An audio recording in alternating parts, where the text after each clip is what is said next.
I will begin quietly, as the day is already beginning to soften. The light is pale and diffused, filtered through thin clouds drifting slowly across the sky. It is early morning in the highlands of central Anatolia, during the later years of the Roman Empire, when the world here feels distant from the political noise of faraway capitals. The air is cool and dry, carrying the scent of stone, dust, and wild grasses that grow between rocky slopes. I am a woman who lives within the walls of a modest monastic settlement, not far from the trade routes that connect east and west. My life is simple, structured, and calm. Each day unfolds in nearly the same way, guided by bells, light, and the slow passage of hours rather than urgency or ambition. From where I stand, I can see the low stone buildings of the monastery arranged around a central courtyard. Their walls are thick, built to protect against both heat and cold. Time has softened their edges. Lichen clings to shaded corners. The stones hold the memory of many seasons, absorbing warmth by day and releasing it slowly at night. The sky above is wide and quiet. I pause for a moment before stepping fully into the day, feeling the cool ground beneath my feet, listening to the silence that exists just before voices begin to stir. A faint breeze moves across the open land beyond the walls, brushing gently against the tall grasses and carrying with it the distant sound of sheep bells from a hillside far away. This place was chosen carefully, long ago. Not for beauty alone, though it has its own quiet beauty, but for balance. It sits close enough to the trade roads that supplies and travelers can reach it, yet far enough away to remain peaceful. Merchants, pilgrims, and messengers sometimes pass nearby, but their presence is brief. They come and go, like clouds drifting across the sky, while the monastery remains steady and unchanged. As I walk across the courtyard, the stone beneath my sandals is cool, smoothed by decades of footsteps. My shadow stretches long and narrow in the early light. A few oil lamps still glow faintly in doorways, their flames small and steady, waiting to be extinguished as the sun rises higher. The bell has not yet rung, but I know it will soon. I move quietly toward the well at the edge of the courtyard. Its stone rim is worn, polished smooth by countless hands. I lower the bucket slowly, listening to the rope slide against wood. When it reaches the water, there is a soft echo, deep and hollow. I draw it back up with calm, measured movements, feeling the gentle resistance of the weight. The water is cold when I pour it into the basin. I wash my hands and face, letting the chill wake me fully. The sensation is grounding, familiar. Each morning begins this way, and each morning feels like a quiet renewal. Around me, the monastery begins to stir. Doors open softly. Footsteps move along corridors. Low voices exchange brief greetings. There is no need for many words. We all understand the rhythm of the place. The bell rings at last. Its sound is low and resonant, not sharp or alarming. It rolls gently through the air, echoing off stone walls and drifting outward across the surrounding hills. It is not a call to hurry, but an invitation to gather. I turn and walk toward the small chapel. Inside, the air is cool and still. The walls are bare stone, unadorned except for a few simple carvings near the altar. Light enters through narrow openings high above, creating soft beams that fall across the floor like pale ribbons. Dust moves slowly within them, suspended, untroubled. We take our places without ceremony. The prayers are spoken quietly, in voices that blend together rather than stand apart. The words are familiar, repeated day after day, not meant to excite or challenge, but to steady the mind. The cadence is slow, deliberate, almost hypnotic. It matches the pace of breathing, encouraging calm rather than intensity. When the prayers end, we remain seated for a few moments longer, letting the silence settle. Silence is never empty here. It is full of subtle sounds, the faint shifting of fabric, the distant wind brushing against the outer walls, the quiet presence of others breathing nearby. Eventually, we rise. The day's work begins gently. Some will tend the small gardens within the walls, where herbs and vegetables grow in carefully arranged plots. Others will prepare bread, grind grain, or copy texts in the scriptorium. I am assigned to the library this morning, a space I know well and cherish deeply. The library is not large, but it holds a collection of manuscripts gathered over many years. Some are religious texts, carefully preserved. Others are works of philosophy, astronomy, medicine, and natural science, copied patiently from older sources, carried along the trade routes by travelers who understood the value of knowledge. I walk there slowly, enjoying the transition from the open courtyard into the cool interior corridors. The light shifts as I move, growing dimmer, softer. The air smells faintly of parchment, ink, and old wood. Inside the library, the shelves line the walls, each holding rolled manuscripts tied with simple cords. A few desks stand near the windows, positioned to catch the best light during different times of day. The windows themselves are small, designed to protect the texts from harsh sunlight while still allowing enough illumination to work. I take my place at one of the desks. Today, I will continue copying a manuscript describing the movement of celestial bodies, based on older Greek sources preserved and expanded upon by Roman scholars. The text is precise, careful, focused on observation rather than speculation. It describes how stars appear to shift with the seasons, how the sun's path changes throughout the year, how these patterns can be measured and recorded. I unroll the original manuscript gently, careful not to strain the parchment. Its surface is uneven, textured by age and use. The ink has faded slightly but remains legible. Beside it, I place a fresh sheet prepared for copying, smooth and pale. I dip my pen into the ink and begin. Each letter is formed slowly, deliberately. There is no reason to rush. Accuracy matters more than speed. As I write, my breathing aligns with the motion of my hand. The repetitive movement quiets my thoughts. Time begins to soften around me. Outside, the sun rises higher, though I do not feel it directly. The light entering the room shifts almost imperceptibly, brightening the page bit by bit. Occasionally, I pause to rest my hand, to stretch my fingers, to let my eyes adjust. In these moments, I listen. I hear the faint sound of pages turning somewhere else in the room. I hear footsteps in the corridor beyond.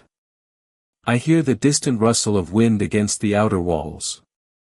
All of it forms a gentle background, steady and unobtrusive. Hours pass without feeling heavy. When the bell rings again, signaling the midday meal, I am surprised to realize how much I have completed. The page before me is filled with careful lines of text, evenly spaced, consistent.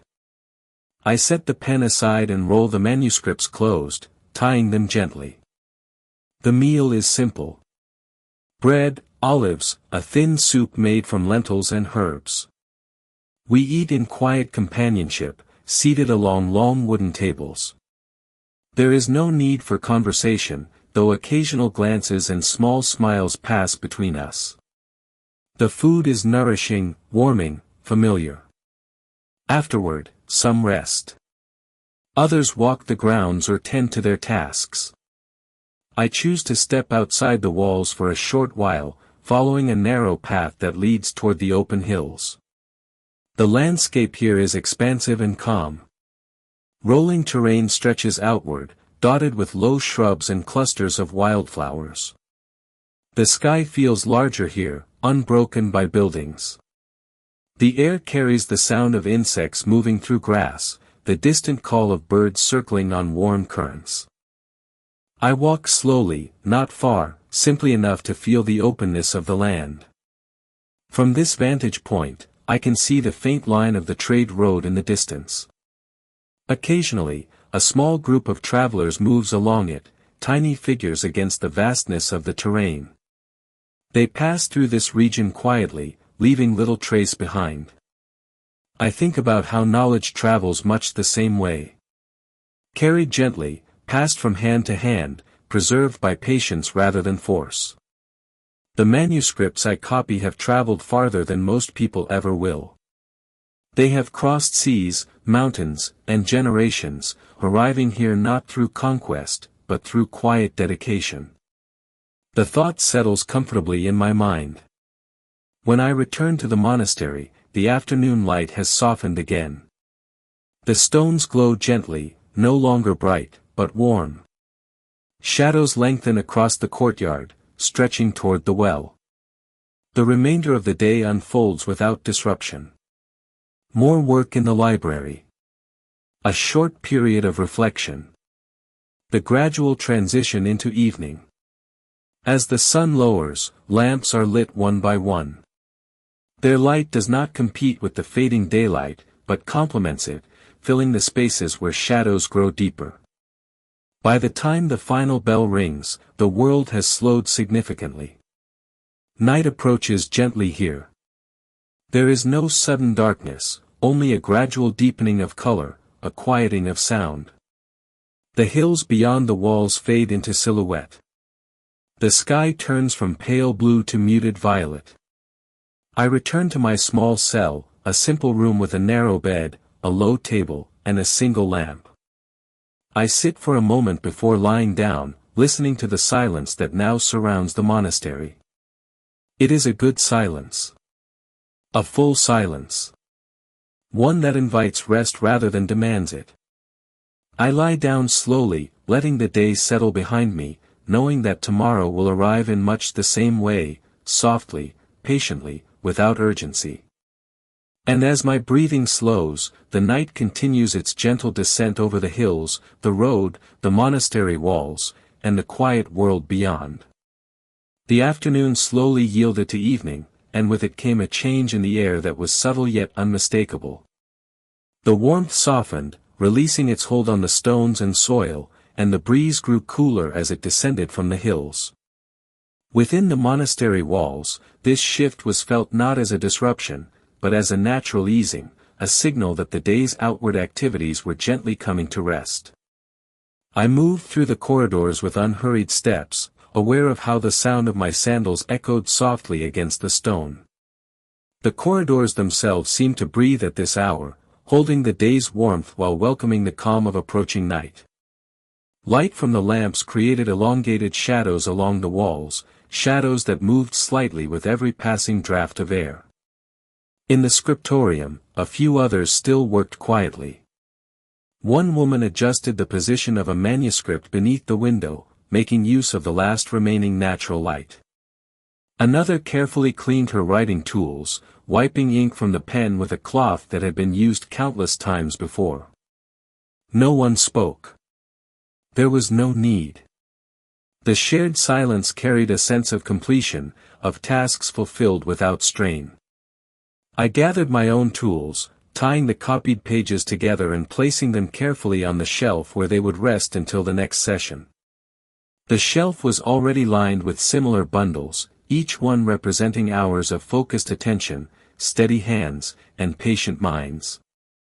I paused for a moment, letting my fingers rest lightly against the wood, feeling its smoothness. It reminded me that this work, though quiet and repetitive, was part of something enduring. Leaving the scriptorium, I stepped back into the open courtyard. The sky above had deepened into a muted palette of rose and violet. The first stars were beginning to emerge, faint at first, then clearer as the light continued to fade. I could hear the distant sound of sheep settling for the night, their bells now quieter, less frequent. Somewhere beyond the walls, a bird called briefly before falling silent again. I walked slowly toward the well, where a small group had gathered to draw water for the evening. Each person waited patiently, passing the bucket from hand to hand. The rope creaked softly as it moved, and the sound echoed gently within the stone shaft. When it was my turn, I lifted the bucket with calm effort, poured the water into my vessel, and stepped aside without haste. Nearby, the small gardens within the walls were bathed in low light. The leaves of the herbs appeared darker now, their shapes softened by shadow. I brushed my fingers lightly against a rosemary plant as I passed, releasing a faint, comforting scent. These gardens were modest, but they were tended with care, their growth guided by observation rather than force. They thrived because they were allowed to follow their own rhythms. As evening prayers approached, the bell rang again. Its tone was deeper now, resonating through the cooling air.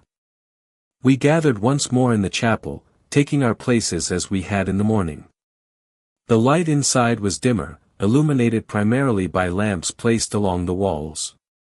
Their flames flickered gently, casting warm halos that softened the rough stone surfaces. The prayers spoken at this hour were slower, quieter. The words seemed designed not to awaken the mind, but to ease it toward rest. Each phrase lingered, allowed to settle before the next began. I felt my breathing slow naturally, my shoulders relaxing as the cadence guided me inward. When the prayers concluded, we remained seated for a brief time, allowing the silence to deepen. In that stillness, I became acutely aware of small details, the faint sound of fabric shifting as someone adjusted their posture, the subtle movement of air near the doorway, the quiet steadiness of my own heartbeat. Eventually, we rose and dispersed. Night had fully arrived by the time I returned to my cell. The sky outside was now a deep, velvety blue, scattered with stars. The moon had risen higher, its light pale and diffuse, casting faint shadows across the ground. The trade road in the distance was no longer visible, absorbed into the darkness.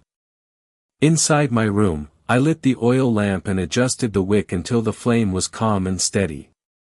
The room filled with a warm glow that made the space feel smaller, more intimate. The stone walls reflected the light softly, and the familiar shapes of my belongings emerged from the shadows. I set the water vessel near the table, then sat on the edge of my bed. The bedding was simple, a woven mat, a thin blanket, but it had been enough for countless nights. I removed my sandals and placed them neatly beside the wall, then washed my hands once more, the water cool against my skin. Before lying down, I took a moment to sit quietly. I thought about the day, not in detail, but as a whole. The steady work in the library, the walk beyond the walls, the shared meals, the quiet prayers. None of it stood out as remarkable, and yet, taken together, it formed a complete and satisfying cycle. There was comfort in that realization. Outside, the wind moved gently across the hills, carrying with it the faint scent of dry grass and earth. The sound reached my window as a soft whisper, barely audible. It blended with the distant calls of nocturnal insects beginning their own rhythms. I lay down slowly, pulling the blanket over myself. The lamp remained lit, but turned low, its light reduced to a small, steady glow. Shadows gathered in the corners of the room, not ominous, but protective, enclosing the space in quiet. As I settled onto my side, my body released the last traces of the day's tension. My breathing became deeper, more regular. With each exhale, it felt as though I was sinking slightly, supported by the stillness around me. My thoughts drifted naturally, without effort. I remembered the manuscript I had been copying, the careful diagrams of the heavens, the way the text described the slow turning of the stars across the night sky.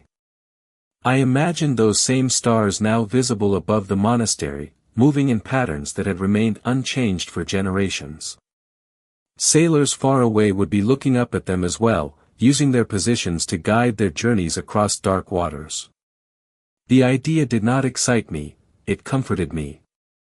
There was something deeply reassuring in knowing that the same sky stretched over so many lives, connecting distant places through shared observation. It made the world feel both vast and intimately familiar at the same time. As sleep approached, my thoughts became less defined. Images softened, blending into one another. The stone walls of the monastery, the rolling hills, the open sky, all merged into a gentle sense of place rather than distinct scenes. I noticed the rhythm of my breath again. In.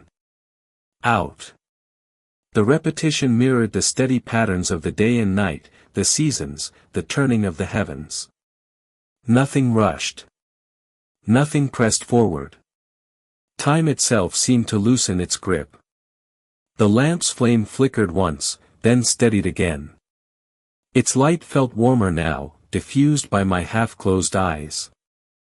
The room seemed to recede, as though I were floating just slightly above it, held in a quiet space between waking and sleep. Outside, the night deepened further. The hills stood silent under the stars. The road lay empty, its dust settled. The monastery walls held their quiet vigil, enclosing those within them in safety and calm. I let myself sink fully into the bedding, no longer holding on to thoughts, no longer observing. There was nothing left to do, nothing left to consider. Only rest. Only the soft, continuous presence of the night. And as sleep finally took me, it did so gently, without edges or sudden shifts, like a slow closing of a door that had been open all day, allowing the world to remain just outside, steady and unchanged, until morning would once again arrive in its own unhurried time. The night passed quietly, almost without notice. When morning came, it arrived not with brightness, but with a gradual softening of darkness. The stars faded slowly, one by one, as the sky lightened into pale gray and then into a muted blue. The moon lowered itself toward the horizon, its presence becoming less distinct as the first hints of daylight spread across the land. I woke before the bell. This was not unusual. Over time, my body had learned the rhythms of this place, aligning itself with the subtle cues of light and temperature. I lay still for a moment, listening. The monastery was quiet, but not empty. Somewhere nearby, someone shifted in their sleep. Outside the walls, the wind moved gently through dry grass, carrying faint sounds that were more felt than heard. I rose slowly, careful not to disturb the calm that lingered in the air. The floor beneath my feet was cool, grounding. I washed my hands and face once more at the basin, the water refreshing, awakening me fully. The familiar sensation helped orient me in the day, anchoring me to the present moment. When the bell rang, its sound felt almost unnecessary. I was already awake, already prepared. We gathered again in the chapel. The early light filtered in softly, illuminating the stone walls with a gentle clarity. The prayers were spoken in low voices, steady and unhurried. The cadence felt like a continuation of the night rather than a sharp division from it. When the prayers ended, we remained seated briefly, allowing the stillness to stretch. Afterward, the day unfolded calmly. This morning, my tasks took me beyond the library. I was asked to accompany another woman to the outer gardens, where we tended to fruit trees and gathered herbs for drying. The path leading outside the walls was narrow but well trodden, bordered by stones set long ago. As we walked, the air warmed gradually, carrying the scent of earth and foliage. The gardens lay on a gentle slope, catching the morning sun. Fig trees, young but sturdy, stood in neat rows. Their leaves rustled softly in the breeze. We worked quietly, trimming small branches, checking the soil around the roots, ensuring that each tree received enough water. The work required attention, but not strain. It was slow, methodical, and deeply calming. Occasionally, we paused to rest, standing still and letting the breeze cool our skin. From where we stood, the hills stretched outward in layered shades of green and brown. The sky above was clear, vast, and open. A few birds circled high overhead, riding invisible currents. As we gathered herbs, sage, thyme, lavender, we moved carefully, mindful not to take more than needed. The scent of the plants clung to our hands, a subtle perfume that lingered long after we moved on. These herbs would be dried and used throughout the year, woven quietly into daily life through meals, remedies, and small rituals of comfort. When our baskets were full, we returned to the monastery. The sun had risen higher now, warming the stones beneath our feet. The courtyard was brighter, though still calm. Others moved through it with unhurried steps, carrying tools, water, or bundles of cloth. There was a sense of shared purpose, but no pressure. The rest of the morning passed in similar quiet tasks. I spent some time helping prepare parchment, smoothing its surface and setting it aside for future copying. The repetitive motion of my hands was soothing. I felt my thoughts slow further, my awareness settling fully into the present. By midday, the air was warm but not oppressive. We gathered again for the meal, which was much like the day before, simple, nourishing, sufficient. Afterward, there was a brief period of rest. Some lay down, others sat quietly in shaded areas of the courtyard. I chose to sit near the wall, where a patch of sunlight warmed my back. As I rested, my gaze drifted toward the horizon. From this angle, I could see a small portion of the trade road again. A lone traveler moved along it, his figure distant and indistinct. He walked steadily, without haste. I wondered where he had come from, where he was going, and what knowledge or stories he carried with him. The thought passed gently, without stirring curiosity too deeply. In the afternoon, I returned to the library. The light inside had changed, entering from a different angle, illuminating new portions of the room while leaving others in shadow. I resumed my work on the manuscript, continuing where I had left off. The text now described seasonal changes, the way the sun's position affected the length of days and nights, the influence of these shifts on agriculture and navigation. As I copied, I found comfort in the predictability of the information. These patterns had been observed and recorded for generations, long before my own lifetime. They did not change suddenly. They did not demand constant attention. They simply existed, steady and reliable. Hours passed almost unnoticed.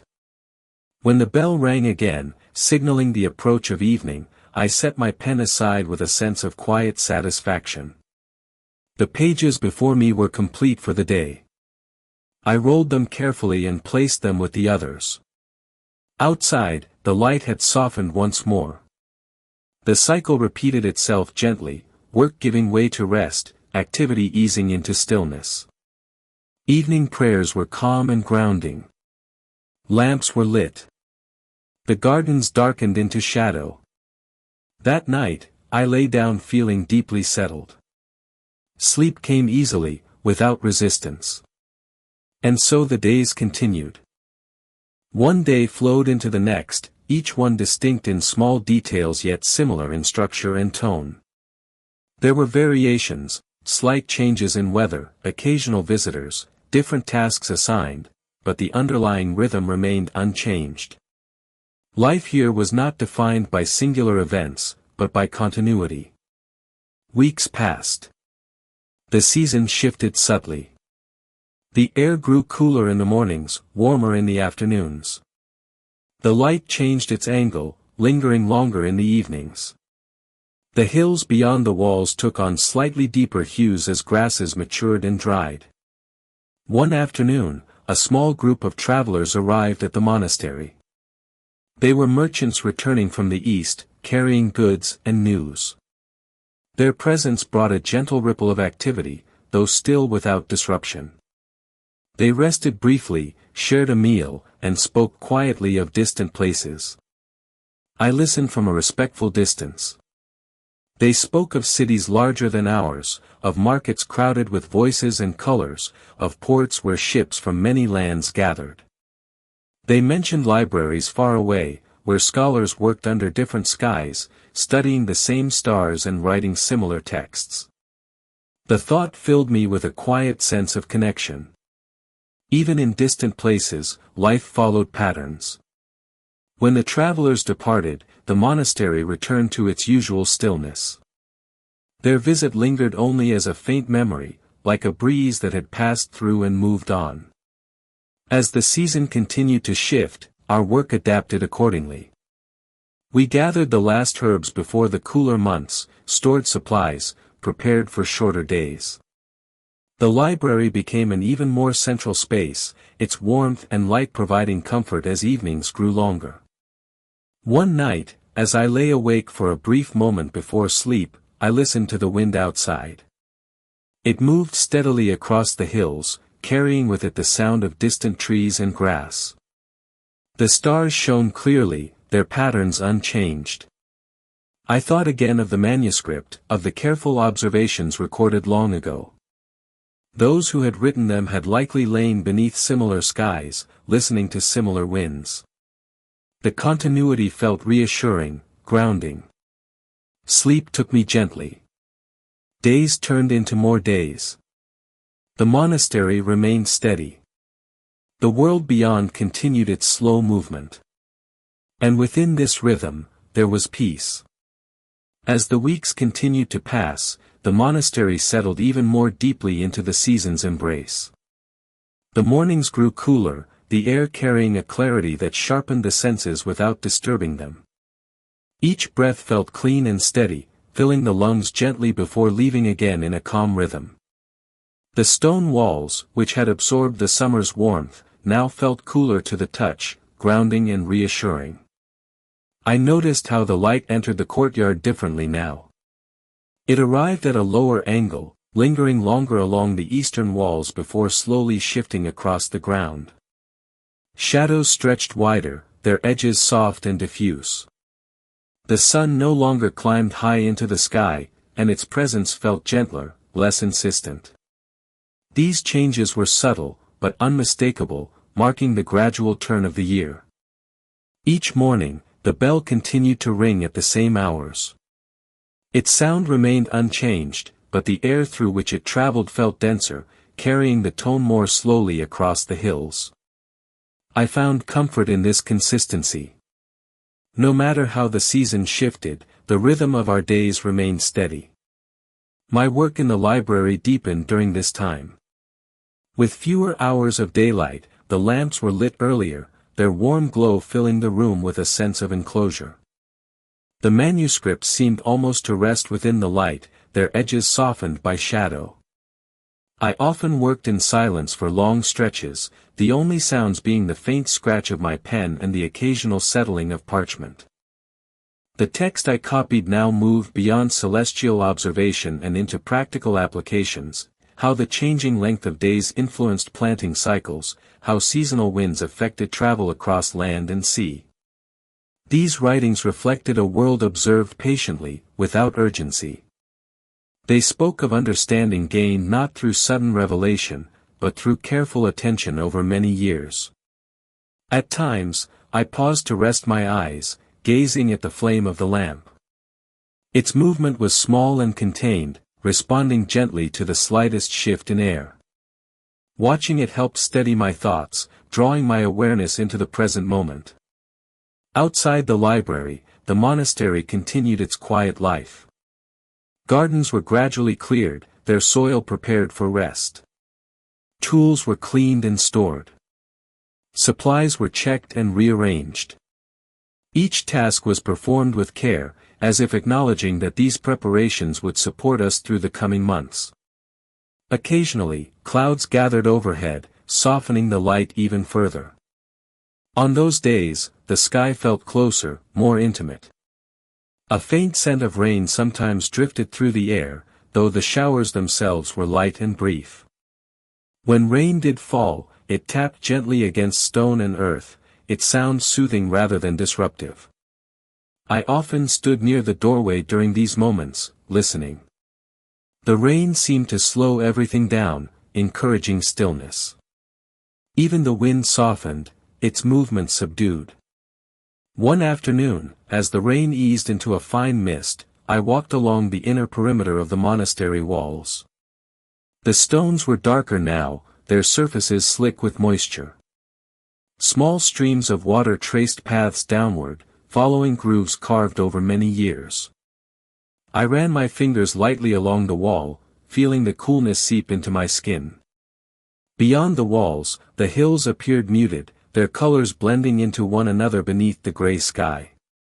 The trade road was barely visible, its dust dampened and settled. The world felt hushed, as if pausing to listen. In moments like these, time seemed to stretch. Not outward, but inward. My thoughts grew quieter, less defined. There was no need to reflect deeply or analyze. Simply being present felt complete. When evening arrived on such days, it felt even more enveloping. Darkness gathered early, but gently. Lamps glowed warmly against the deepening shadows, creating small islands of light within the stone corridors. The contrast was comforting, emphasizing the sense of shelter. Night prayers were especially calm during this season. The chapel felt more enclosed, the light more concentrated. Voices blended into a low, steady murmur, their resonance filling the space without echoing harshly. I often felt my breathing slow almost immediately upon sitting there, as if the place itself guided the body toward rest. After prayers, we moved quietly back to our cells.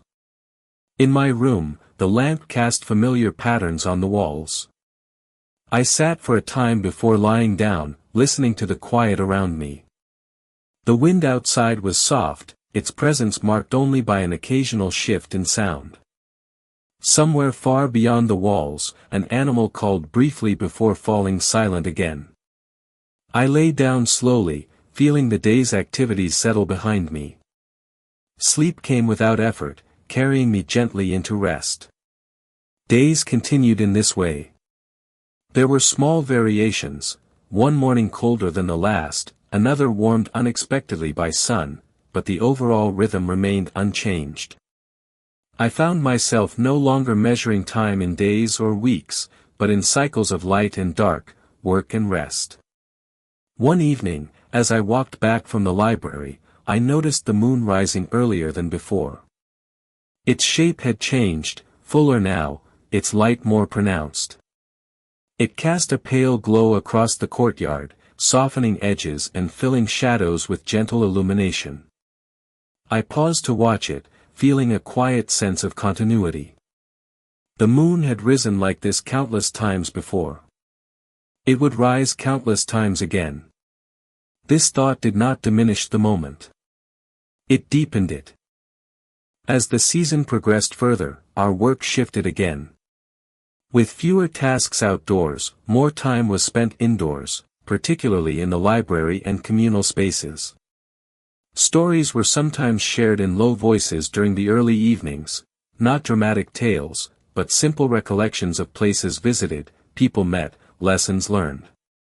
These exchanges were brief and gentle, never dominating the quiet. One story spoke of a coastal city far to the west, where ships gathered beneath towering stone structures. Another described a desert road where stars guided travelers through vast open land. As I listened, I imagined these places not vividly, but softly, like distant impressions rather than detailed scenes. They felt connected to our own life here, part of the same wide world moving slowly beneath the same sky. Later that night, as I lay awake briefly before sleep, I listened to the sound of my own breathing. It felt deeper now, slower, as if my body had fully adapted to the steady pace of the monastery. Each inhale felt grounding. Each exhale released tension I hadn't realized I was carrying. My thoughts drifted toward the future, but only briefly. I did not imagine change or departure. Instead, I sensed a continuation, a long line of similar nights, similar mornings, each one unfolding gently. Sleep came again, smooth and uninterrupted. Weeks passed. The cooler season settled fully into place. Mornings were crisp. Afternoons remained mild. Nights grew longer and deeper. The stars appeared brighter against the darker sky, their patterns clearer. One night, unable to sleep immediately, I stepped quietly to the window. The air outside was cool and still. The sky stretched wide above the hills, filled with points of light. I stood there for a long moment, letting my gaze drift among them. I thought of the manuscript again, of the careful measurements recorded long ago. Those who wrote them had stood beneath skies like this, observing patiently, trusting in the slow movement of time. I felt connected to them, not through words or ideas, but through shared stillness. Eventually, I returned to my bed and lay down. The room felt warmer after the cool air outside. The lamp glowed faintly, its flame steady. I closed my eyes. The world narrowed to breath and warmth and quiet. The monastery rested around me, its walls holding firm, its rhythms unbroken. And in that shelter, sleep arrived once more, deep and calm, carrying me gently through the long night toward another unhurried dawn. As the deeper weeks of the cool season settled in, the monastery seemed to draw inward, not in withdrawal, but in quiet concentration. The outer world felt farther away now, softened by distance and time. The hills beyond the walls wore subdued colors, muted browns and grays touched with lingering green. The sky often appeared vast and clear, its clarity heightened by the crispness of the air.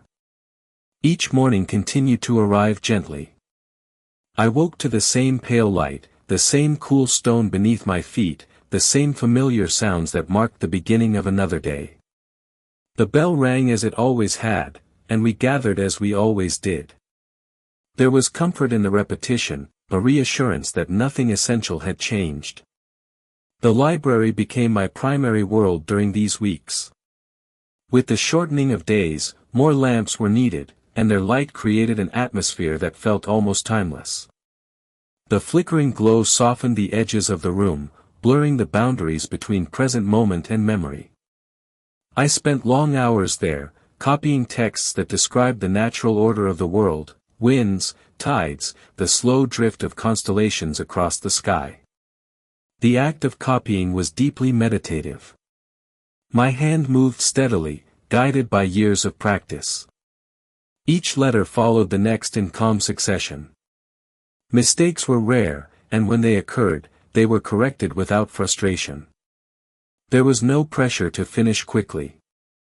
The work was valued for its care, not its speed.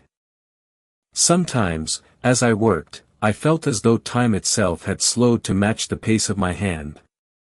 The outside world faded, leaving only the quiet scratch of the pen and the gentle glow of the lamp. In those moments, my thoughts became almost transparent, present but unobtrusive. At midday, we paused for the meal. The food remained simple, warm soup, bread, olives, occasionally a piece of fruit preserved from earlier in the year. We ate quietly, seated close enough to feel companionship without needing conversation. The warmth of the meal spread slowly through my body, grounding and comforting. Afterward, there was often a period of rest. On some days, I lay down briefly, allowing my eyes to close while the world continued softly around me. On other days, I sat near a window or in the courtyard, wrapped in a heavier garment against the cool air. The sunlight at this hour was gentle, its warmth welcome rather than overwhelming. I noticed how the light moved differently now, sliding low across surfaces instead of falling from above. It illuminated textures, the grain of wood, the unevenness of stone, the fibers of cloth. These details felt more pronounced, inviting attention without demanding it. In the afternoons, I sometimes worked alongside others in shared spaces. One woman sorted dried herbs, tying them into small bundles for storage.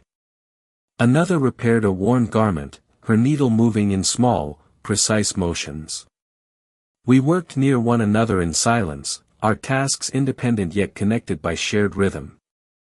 The sound of thread passing through fabric, the soft rustle of dried leaves, the occasional shifting of a chair, all blended into a gentle background. There were moments when a quiet exchange occurred, a brief comment, a shared observation, but words were never required. Presence was enough. As evening approached, the air cooled further. The bell rang again, and we gathered for prayers. The chapel felt warmer now, the lamps creating an intimate glow that contrasted with the darkening world outside. The prayers were steady and low, their cadence familiar and soothing. I felt my shoulders relax, my breathing deepen. Afterward, the transition into night felt seamless. Darkness settled around the monastery, but inside, light and warmth remained. I returned to my cell, lit my lamp, and prepared for rest. These evenings felt particularly calm during this season, as if the long nights encouraged deeper stillness. One night, as I sat before lying down, I listened closely to the silence. It was not complete silence, never that, but a layered quiet.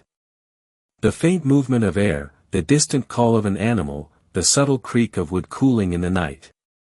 These sounds formed a gentle tapestry that wrapped around the space. I thought about how many nights had passed like this. How many people before me had sat in similar rooms, listening to similar sounds, preparing for sleep beneath the same sky. The thought brought a sense of continuity that felt comforting rather than overwhelming. Sleep came easily. Days continued to follow one another in this way, their boundaries soft, their differences subtle. One morning, I noticed frost on the ground outside the walls. It glistened faintly in the early light, delicate and transient. I paused to observe it, knowing it would vanish as the sun rose higher. The sight felt like a quiet marker of time's passage, a reminder of the season's depth. The frost returned on other mornings, sometimes thicker, sometimes barely visible. Each appearance was met with the same calm acknowledgement. We adjusted our routine slightly, dressing warmer, moving a bit more slowly in the early hours. The monastery adapted as it always did. During this time, a new manuscript arrived. A traveler had brought it from a distant city, offering it in exchange for shelter and a meal. The text was worn, its pages bearing the marks of long journeys. It contained observations on medicine, simple remedies derived from plants, notes on healing practices gathered from different regions. I was asked to copy it. The task filled me with quiet focus. I approached it with care, unrolling the pages slowly, reading each line before transferring it to fresh parchment. The knowledge within felt practical, grounded, shaped by careful observation rather than speculation.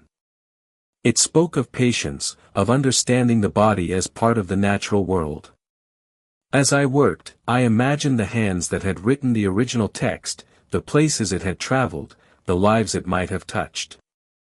The thought connected me once more to the wider world beyond the monastery, reminding me that even in stillness, there was movement. Evenings during this period felt especially restful. The nights were long, encouraging deeper sleep. I found myself dreaming more, though the dreams were indistinct, shapes, sensations, fragments rather than narratives. They left me feeling rested rather than stirred. One night, I woke briefly to the sound of wind moving more strongly against the walls. It was not violent, only persistent. I lay still, listening as it passed over stone and across the hills. Eventually, the sound softened, and sleep returned without effort. As the season approached its midpoint, the rhythm of life felt fully settled. There was no anticipation of change, no longing for something different. The present moment felt complete in itself. Each day offered the same quiet opportunities, to observe, to work, to rest. I felt deeply at ease within this continuity. On one particularly clear evening, I stepped outside briefly before night prayers. The sky was already darkening, and the stars appeared sharp and numerous. The air was cold enough to make my breath visible. I stood still, feeling the chill on my skin, aware of the vastness above me. The stars seemed especially steady that night, their light unwavering. I felt a sense of calm expand within me, as though my own thoughts had aligned with their slow, predictable paths. After prayers, I returned to my cell and lay down. Sleep came quickly, wrapping around me like a familiar blanket. The monastery rested. The hills lay quiet. The road beyond remained distant and unseen. And within this stillness, life continued, not through dramatic moments, but through the gentle, unbroken flow of days and nights, each one carrying the next, patiently, peacefully, toward whatever lay beyond the horizon of time. The nights grew longer still, though I no longer measured them by hours. I sensed their length instead through the depth of quiet they carried, through the way sleep wrapped itself more fully around the body, lingering gently until morning returned. On these nights, the monastery felt especially still. The stone walls held the cool air without resistance. The corridors lay silent, their usual echoes softened by the weight of darkness. Even the lamps seemed quieter, their flames small and steady, casting light that barely moved. I lay on my bedding, aware of how familiar every sensation had become. The texture of the woven mat beneath me. The weight of the blanket across my body. The faint movement of air against my face. Each element felt exactly as it should, nothing missing, nothing excessive. Breathing slowed naturally. In. Out. There was no effort involved, no instruction needed. My body understood the rhythm as it understood the cycle of day and night. The mind followed willingly, releasing its hold on distinct thoughts. Sometimes, just before sleep fully took me, a single image would drift through awareness, not vivid, not demanding. Perhaps the low light in the library. Or the frost dissolving beneath the sun. Or the long road stretching across the hills, empty and quiet. These images did not lead anywhere. They simply passed through, like clouds moving across a wide sky. As the season continued its slow progression, the monastery adapted in small, almost imperceptible ways. The lamps were lit a little earlier. Garments grew heavier. Meals were warmed longer over the fire. None of this felt like preparation for hardship, only adjustment, the natural response of life aligning with its environment. I noticed how deeply this alignment had settled within me. There was no longer a sense of anticipation tied to tomorrow. Each morning arrived gently, and I received it without expectation. Each day unfolded according to the same calm structure. Each night invited rest without resistance. This continuity did not dull experience. It softened it. It allowed each moment to exist fully without being overshadowed by what came before or after. One evening, after prayers, I remained seated in the chapel a little longer than usual. The others departed quietly, their footsteps fading into the corridors. I stayed where I was, letting the silence deepen. The lamps along the walls cast a warm glow across the stone floor. Shadows rested in place, unmoving. The air was still, cool, and clean. I listened. Not for anything in particular, only to the presence of quiet itself. It felt full, layered, complete. In that silence, I sensed not emptiness, but balance. Eventually, I rose and returned to my cell. The lamp there was already lit, its flame calm. I adjusted it slightly, lowering the wick until the light softened further. The room responded immediately, shadows blending more gently, edges dissolving. I sat for a moment, then lay down. Sleep came slowly, but without hesitation. As I drifted, I became aware of how deeply rooted I felt, not just in this place, but in the rhythm it embodied. The monastery was not isolated from the world, it was simply tuned to a quieter frequency. It observed rather than reacted. It preserved rather than pursued. This understanding settled comfortably within me. Outside, the hills rested beneath the stars. The road lay empty, its travelers long since passed. The wind moved lightly across the land, carrying the same scents and sounds it had carried for generations. The world continued its slow turning. And within that turning, there was room for stillness. Room for rest. Room for sleep. The final nights of the season passed gently. Then, almost without notice, the light began to shift again. Mornings arrived with a subtle increase in brightness. The air softened slightly. Frost appeared less often, and when it did, it vanished more quickly. The sky held its pale hues a little longer each day. I observed these changes without urgency. The monastery responded as it always had, quietly, steadily. The rhythm remained intact, simply adjusted by degrees. Life here was not marked by dramatic transitions, but by gradual movement, like the slow turning of the stars described in the manuscripts I copied. One morning, as I walked across the courtyard, I paused and felt the warmth of the sun on my face. It was faint, but unmistakable. I closed my eyes briefly, letting it settle into my skin. It felt familiar. Comforting. The day unfolded as it always did: work, rest, prayer, reflection. Nothing stood out. And yet, everything felt complete. That night, as I lay down, I felt a deep sense of ease. Not happiness in the way of excitement. Not contentment tied to accomplishment. But a quiet assurance that this way of living, slow, attentive, grounded, was enough. My breathing slowed. The room darkened. The lamp's glow softened further.